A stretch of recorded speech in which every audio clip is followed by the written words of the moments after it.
Hello friends, Radhe Radhe, जय श्री श्याम। कैसे हैं आप सब? आई होप अच्छे होंगे। मैं भी अच्छी हूँ और इस गर्मी से आप बचे रहिए।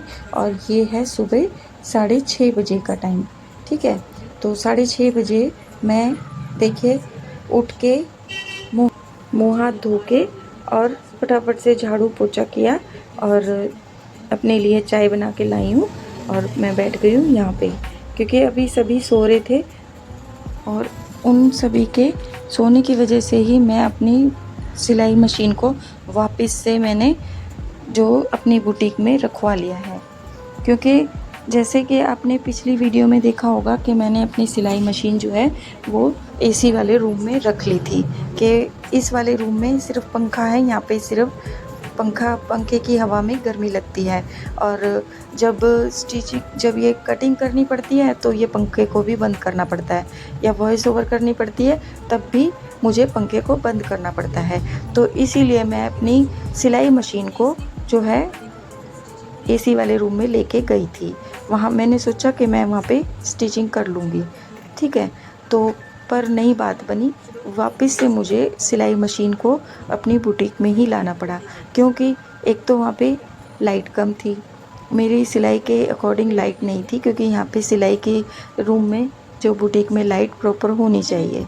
दूसरा कि वहाँ पे जैसे रात को सब सोते, या दिन में भी जैसे सुबह भी देर तक सोते हैं, तो मेरे को स्टिचिंग करनी रहती है।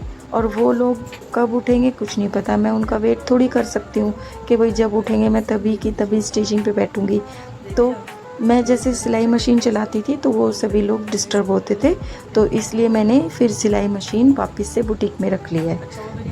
ठीक है, तो अब देखिए ये मैंने क्या किया, देखा आपने कि ये तो मैंने चलो आपको दिखा दिया है कि इंटरलॉक करते टाइम मैंने बाजू पे भी इंटरलॉक जो है वो कर दिया है, मतलब इंटरलॉक करते टाइम बाजू भी बीच में सिल चुकी है, तो वो मैं अब खोल देती हूँ। ठीक है, तो ये कभी कभी काम जल्दबाजी में ख़राब भी हो जाता है, तो वो ये एग्ज़ाम्पल मिल चुकी है आपको छोटी सी, कि जैसे सुबह मैं उठी फटाफट मैंने काम कर दिया, अपनी चाय बना के लाई। चाय पीने से पहले मैंने सोचा कि मैं चलो बुटीक में सबसे पहले, बाद में मशीन पे बैठूँगी, पहले सबसे पहले जो रात को मैंने कुर्ती स्टिच की है उसकी मैं इंटरलॉक कर लेती हूँ।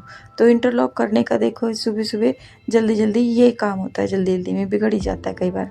तो कहते हैं ना जल्दी काम शैतान का, तो वही शैतानी ये हो चुकी है मेरे साथ, तो इसको मैं ठीक कर लेती हूँ।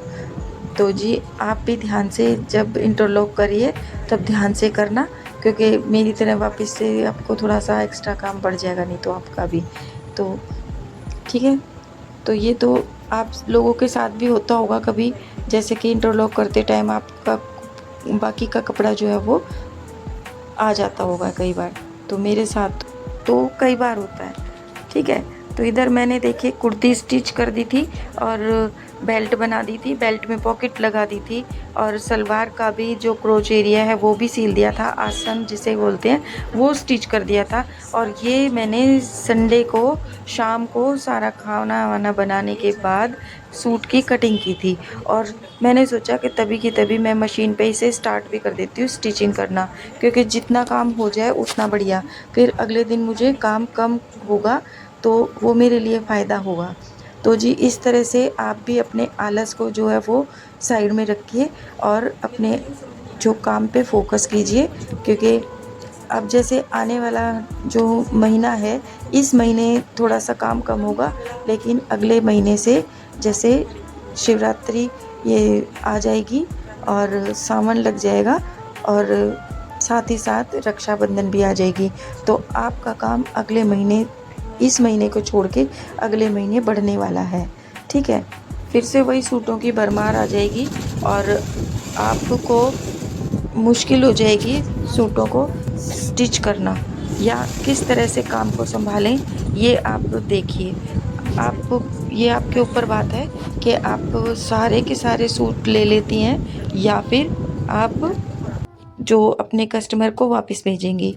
ठीक है, तो ये आप देखिए किस तरह से मैनेज करेंगी। अभी 1 महीना है, मैं भी देखिए किस तरह से इस चीज़ को मैनेज करूँगी कि मेरे को सूट कितने लेने हैं, क्योंकि मैं भी अकेली हूँ, स्टिचिंग करने वाली मैंने कोई और रखी नहीं हुई है अपनी हेल्प के लिए, तो सभी काम मुझे ही मैनेज करने हैं।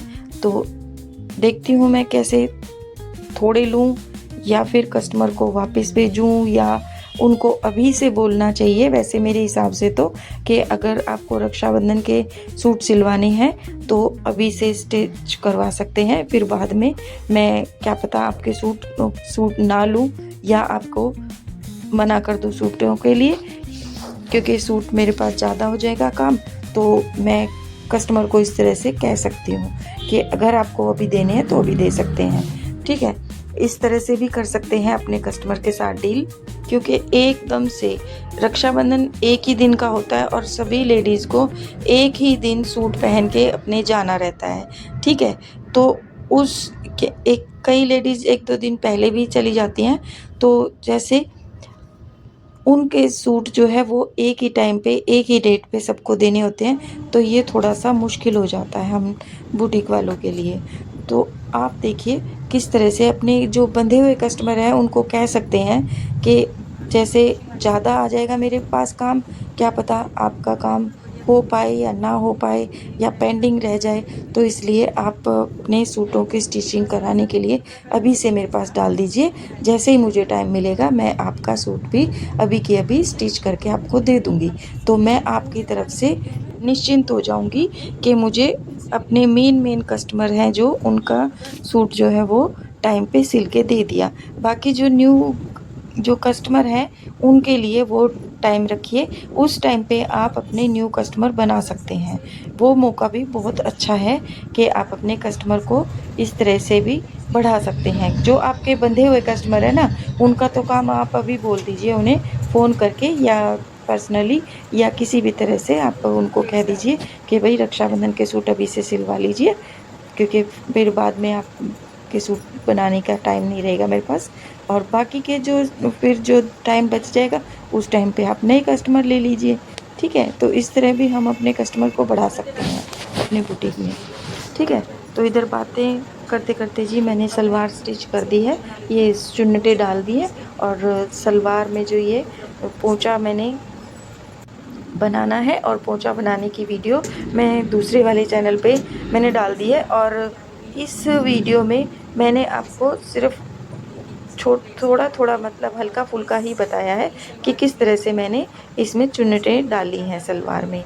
तो और इसकी फुल वीडियो अगर आप देखना चाहते हैं तो मेरे दूसरे वाले चैनल पे जाके फुल वीडियो वॉच कर सकते हैं और सीख सकते हैं कि मैं सलवार में जो है चुन्नटें किस तरह से डालती हूँ, ठीक है।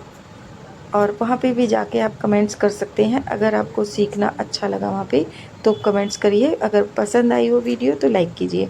और इस वाले चैनल पे भी आपको मेरी ये स्टिचिंग की वीडियो आपको पसंद आ रही हैं या मेरी टिप्स एंड ट्रिक्स आपको पसंद आ रही हैं तो प्लीज़ वीडियो को लाइक कीजिए, शेयर कीजिए, सब्सक्राइब कीजिए मेरे चैनल को, और बेल बटन दबा दीजिए ताकि मैं डेली आपके पास जो मेरी वीडियो आती हैं मेरी वीडियो आप तक पहुँच जाएंगी, ठीक है। तो भाई अब देखिए मैं आपको दिखाती हूँ कि एक कुर्ती और इसके बाद मैं स्टिच करूँगी, और उस कुर्ती की वीडियो शायद मैं आपसे शेयर ना कर पाऊँ, पर फिर भी मैं आपको उसकी जो कि बिल्कुल फाइनल लुक मैं आपको दिखा दूँगी, चाहे मैं शॉर्ट वीडियो डालूँ। तो देखिए अभी मैं आपको इसमें वीडियो में आपको बाद में दिखाऊंगी कि मैं ये वाली कुर्ती स्टिच करने वाली हूँ, क्योंकि फ़ोन में जो स्पेस है वो मेरे बहुत ज़्यादा हो चुका है, अब स्पेस नहीं बचा उस वाली कुर्ती बनाने के लिए। और जब तक मैं यहाँ खाली नहीं करूँगी इस वीडियो फ़ोन में स्पेस नहीं बनाऊँगी तब तक और रिकॉर्डिंग नहीं हो सकती। तो उसकी जो स्टिचिंग की वीडियो मैं ऑफलाइन करूँगी तो आपसे शेयर नहीं कर पाऊँगी, तो ठीक है।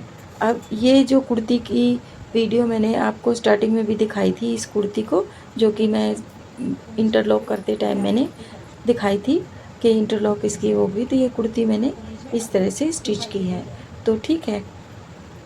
अभी देखिए ये एक ओल्ड लेडी का सूट है और फिर भी मैंने उसका ये वाला सूट और एक खाली कुर्ती है।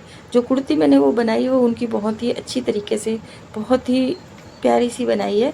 ये तो सलवार सूट है, लेकिन वो जो कुर्ती है वो किसी के साथ भी प्लाज़ो पैंट वाइट कलर की उसके साथ पहन सकते हैं।